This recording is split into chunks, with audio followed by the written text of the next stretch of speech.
Very interesting facts about Reggae Sumfest. Let's take a listen. One of the founding fathers of Sumfest, the only original man who is still on the board of Sumfest. What makes you still stick with it over these 31 years, Robert? I don't know the crazy glue that they used to stick me onto this festival, but whatever it was, it really worked. Yeah. And I've still enjoyed every year of it so far. Wow.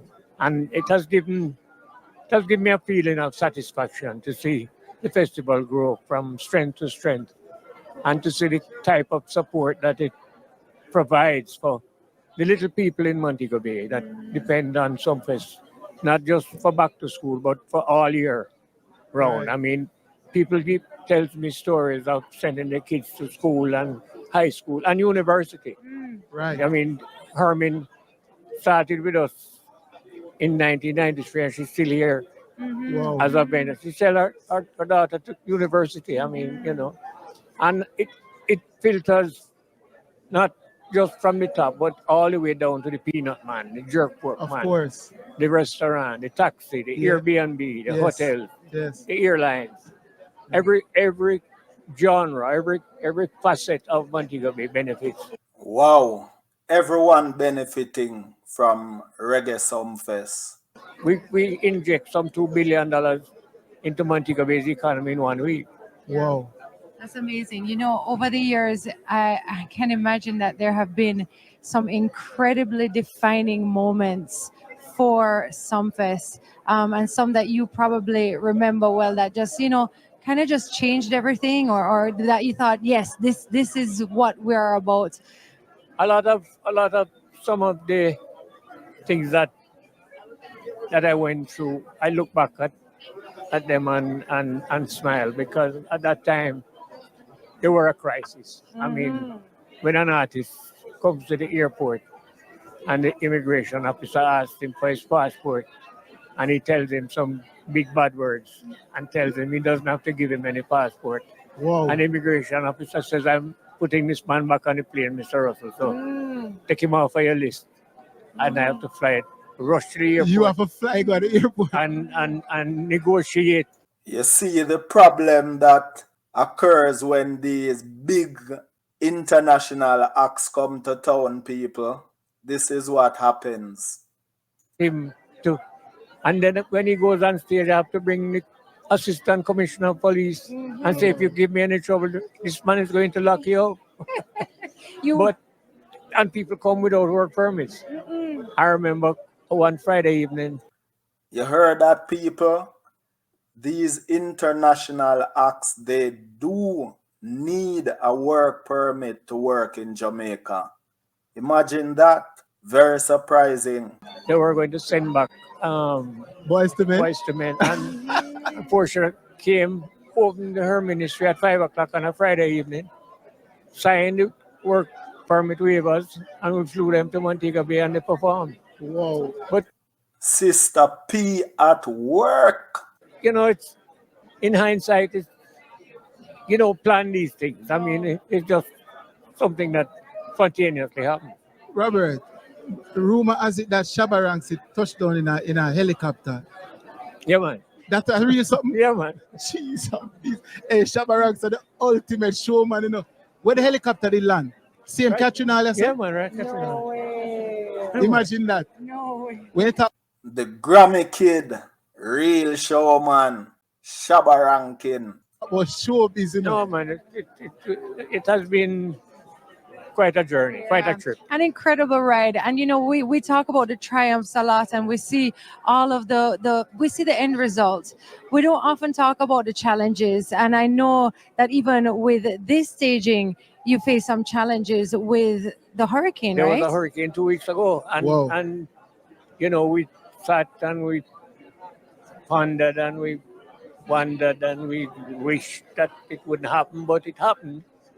And then at the end of the day, we said, no hurricane, no disaster, nothing going to stop. Not even Beryl could have stopped Reggae Sumfest 2024. You heard it. Sumfest. Sumfest is iconic. People depend on it. We Yeah. have to provide it. We have to make sure we pull out all the stops, whatever we have to do to put back power and where it is to go and fix the roads and take up the trees and everybody just sort of put hands on heart The show must go on. together, and it's probably going to be the biggest Sumfest that we've ever had. Yeah. That's nice. Take me back to, what was it, like 1992, when the planning phase, when the idea was birthed for Sumfest. Did you see it lasting for 31 years, evolving to the festival that it is now, the staple show? No, I didn't. And it wasn't rocket science. It was to fill a gap because Sunsplash had been here in the summer, and they decided to leave Montego Bay because the venue had been sold, which was over by Lagoons, and where they showed them this side, that this would be the site for Sunsplash, was a swamp, and they said, we'll go to somewhere else. But then a group of Wow, a swamp. Wow. us got together and said, listen, we have to. I planned to do 2 nights at Pier 1. Somebody else planned to do something somewhere else. And then we said, no, we can't have 3 or 4 festivals. Let's all come together and have one. And that's what we did. And we took the swamp, and in 13 weeks, we created a venue. Wow. I mean, we don't mall, we put a zinc fence around it. And Wow. True Jamaican. It's amazing. Yeah. you know, but it happened, and it was the biggest dancehall night at that time in many years. That record lasted for many years. Wow, amazing. 31 years and many more to go. We thank you so much. I'm not so sure about it. Many more to go. Many more to go. But I do enjoy something. Yeah. And when you create something and you see the audience reacting in the way that they react, it feels like harder they come. When you stood in the theater and watched them laugh at the right time and literally cry at the right time, you realize that yes, you touched them. You have made what you plan to do. You say Harder They Come. You played a role in Harder They was Come? Perry Henzell's assistant director. Yeah, Amazing. I did most of the casting. Listen, that? I brought Jimmy Cliff to Perry. We need Look a at whole that hour. now. We need an hour to sit down with Mr. Russell. Look at them history there where we not get no exclusive. Wow. After 31 years and he still love his job and he is still good at it and he is still going strong. Wow.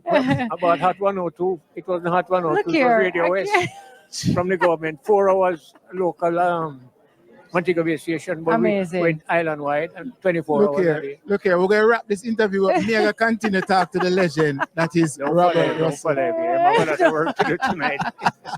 Wow. I love this type of history. Thanks for watching. I will catch you in the next one.